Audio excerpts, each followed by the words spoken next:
As the Children and Youth Affairs spokesperson for the party, I absolutely could not let it go without saying that the budget was a total missed opportunity in relation to the childcare sector. Absolutely nothing was done for providers who are struggling, and we all saw that during the COVID. COVID put it all into stark contrast.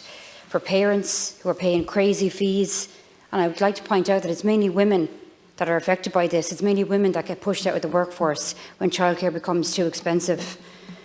And for those that work in the sector, that have studied, that are at degree qualifications, that many are on the minimum wage, many have to sign on for social welfare during the summer, and time again we've spoken about that at committee, in this chamber.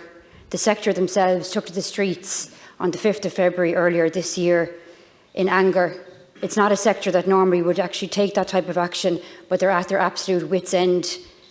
Now, in relation to talks of a review, I genuinely believe there's not going to be a sector to review, because the crisis is now and we need to see action now. There's not time for any more reviews. There's been lots of reviews and various consultations over the years, and while I'm a massive fan of consultation and believe it's extremely important, in relation to the early years sector, we know what needs to be done.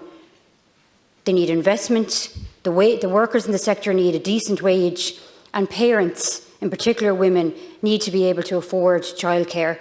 There's no talk of a recovery, there's no point of talking about a recovery if childcare is not one of the key elements of that. So in all honesty, I just believe that it was a total slap in the face for this sector. I want to also talk about housing and those who are struggling in terms of rent.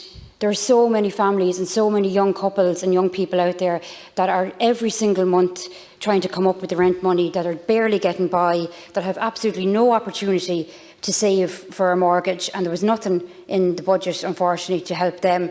In fact, one of the only things we did see was a carbon tax. So there's going to be an increase on fuel for people to heat their homes, on petrol, people have to use cars to get to work. I mean, there's no alternatives, particularly in rural Ireland. People have to have cars, they have to be able to try and get to work. Yet we see that now people are going to be penalised for trying to get to work and penalised for heating their homes, which is going to put more and more people into fuel poverty that will be choosing between paying their rent or mortgage or heating their house. And I also want to, in the 40 seconds I've left, mention pensioners who have not seen an increase in the last number of years. And not every single pensioner is entitled to the fuel allowance or the living alone allowance. Many, in fact, are not entitled to those payments, and they have to deal with the increases, particularly affected by the increases in fuel. And I just think that they're a sector that have been forgotten about. It's ironic in a way that it's our early years and our children that have been forgotten about in this budget, and our elderly, two of the most vulnerable groups in our society. I don't think it really says very much for the government and this budget.